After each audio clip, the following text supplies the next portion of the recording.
Hello everyone, my name is Lucy and I'm one of the reading specialists at the Reading Connection. We have already talked about parts of a poem, elements of poetry, characteristics of poems, and today we're going to discuss the topic of imagery and visualization that you might see in poems. Imagery in a poem creates snapshots in a reader's mind. Poets use imagery to draw readers into a sensory experience, which means that the image is often provided to us as a mental snapshot that appeals to our senses of sight, sound, taste, touch, and smell. And today we're going to dig a little bit deeper into these. I have this foldable which is actually going to help us better understand imagery. Now, if we think of the word imagery, you will actually hear the word image. Just like so, image. And all what an image is basically a picture. So when you take a picture with your words, it helps the reader imagine that they are there with you, basically. So this is why with imagery we have the definition that says that it is using words that appeal to the sense in order to create a picture in the reader's mind. Okay, so when we are describing something, it helps the reader either to smell it, to see it, to feel it, touch it, taste it, or even hear it. That is really good imagery. It really helps put a good picture in the reader's mind, and it helps to transport them to whatever it is that you're describing in your written poem. So let's take a good look at this poem first, which is called A Sense of Yellow.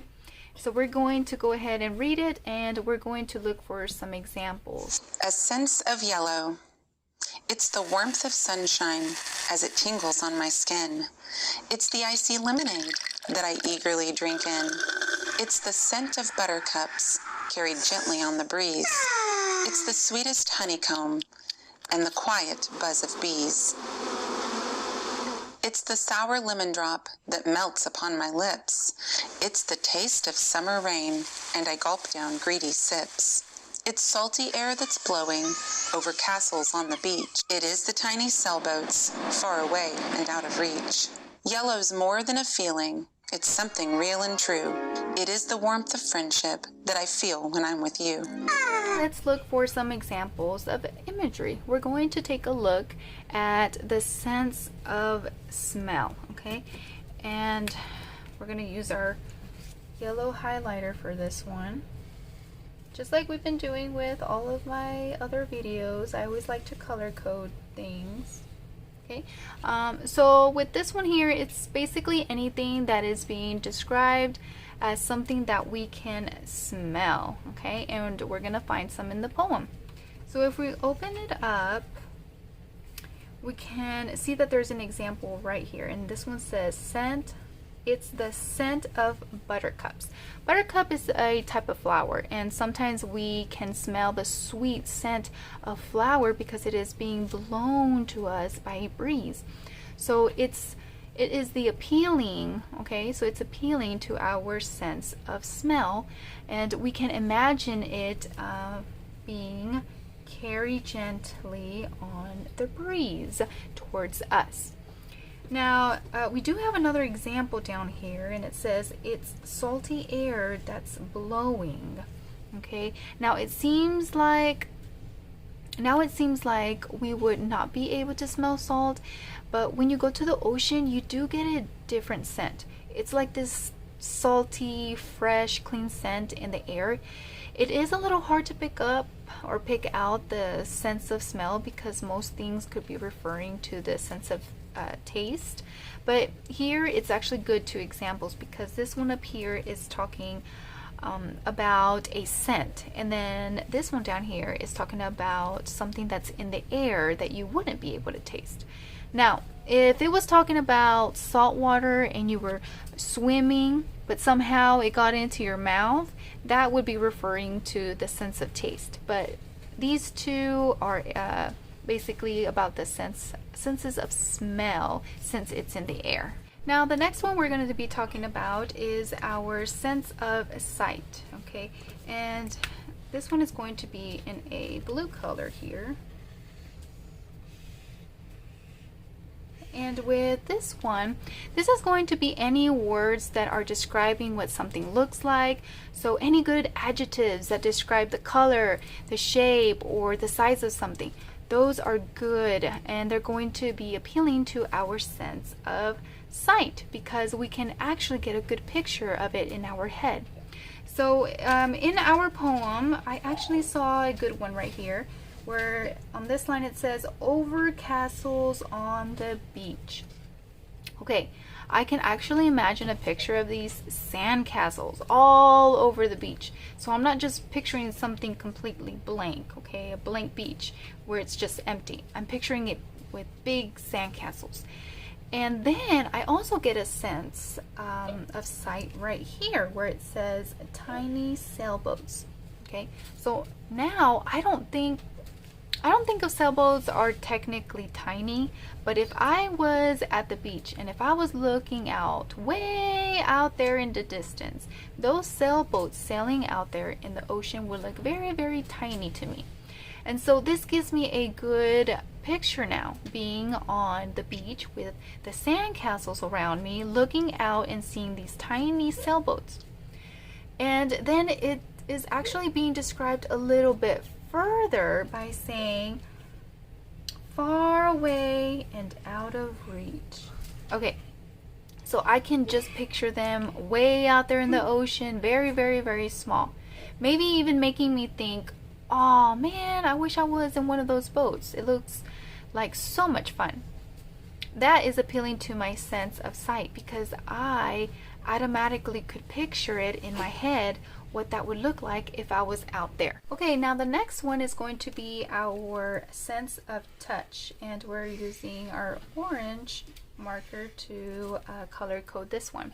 This one is probably the easiest one because it goes with anything you can imagine of what it might feel like, whether it be soft, rough, bumpy, smooth. So all of those would be okay. And once we open our poem here, or our foldable to our poem, I have a good one right here, and it says, it's the warmth of sunshine. So I can imagine being outside and having the sunshine down on my skin. You know, you can kind of feel your skin getting heated up, and it describes it here by saying that it tingles on my skin. And it really does. If you stand in the sun too long, you will feel that tingly sensation or that feeling of heat on your skin because of the sun is really hot. Here we are describing the icy lemonade, okay? And so it's really cold, and that is something that we want in the summer or during the summertime. And if we continue down, we actually see here, we're describing a sour lemon drop that melts upon my lips. So I can kind of imagine this candy. It is so hot, and I'm going to place it in my mouth, and it's going to start to melt immediately. So I get that sense of the feeling of sticky, yummy lemon candy on my lips. Okay, the next one is going to be our sense of taste. And this one is a fun one because you can actually think of any flavor, anything that you can describe things that you would eat. And that is going to appeal to our sense of taste. So in our poem here, we had actually already came to this line where it says, it's the icy lemonade. So that goes right along with lemonade because I can just imagine taking a big gulp of that yummy, sweet, sour lemonade when I'm in a hot summer day. And that really appeals to my sense of taste because I can imagine drinking it. Now, if I continue down to here, we have, it's the sweetest honeycomb taste, okay? So honeycomb is actually what the bees put the honey in. So before it gets spun out of that and gets placed into a nice container at the grocery store, we're actually talking about something that is very sweet to the taste. So we can imagine taking that taste of yummy sweet honey. Okay. Now, if we move down here to this line, it says it's the taste of summer rain. If you've ever been outside on a nice, light, summer rainy day, and if you open your mouth to take a taste of that rain, it has a very specific taste to it. It kind of transports us there, and it makes us think of summer rain that are soft, gentle, and maybe cool off, or to cool off the summer day just a little bit. Okay, our last sense that we have over here is going to be hearing. And this right here has to do with anything dealing with sound. And in this one, we actually have one example that gives us something that is appealing to the sense of sound, which is this line right over here that says, "And the quiet buzz of bees."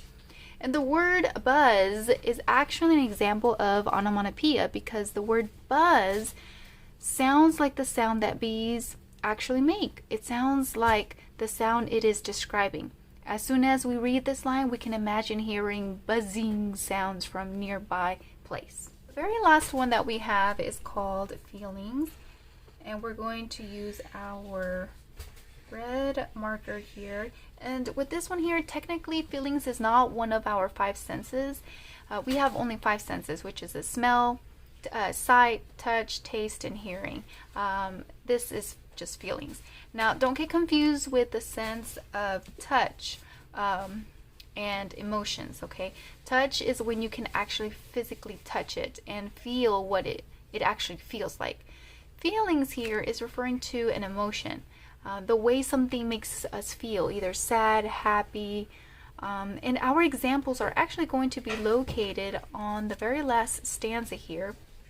And if you take a good look at it, it says, "Yellow's more than a feeling," okay? So it's talking about a feeling that you get in your heart. It is something real and true. Okay, so this isn't something that we can physically find truth or something real, but we know that we have it once we actually find it, okay? It is the warmth of friendship. Technically, friendship is not actually warm. If I was really cold and if my friend called me, I would not get warmer. But we kind of use these terms to describe how wonderful it is to have a good friend. So it's the warm feeling, but really it's a warm feeling we have in our heart. Okay, and if we continue, the very last line, it says, "It is the warmth of friendship that I feel when I'm with you." Again, this is talking about friendship, love, caring for someone else. So these are emotions that we have in our heart.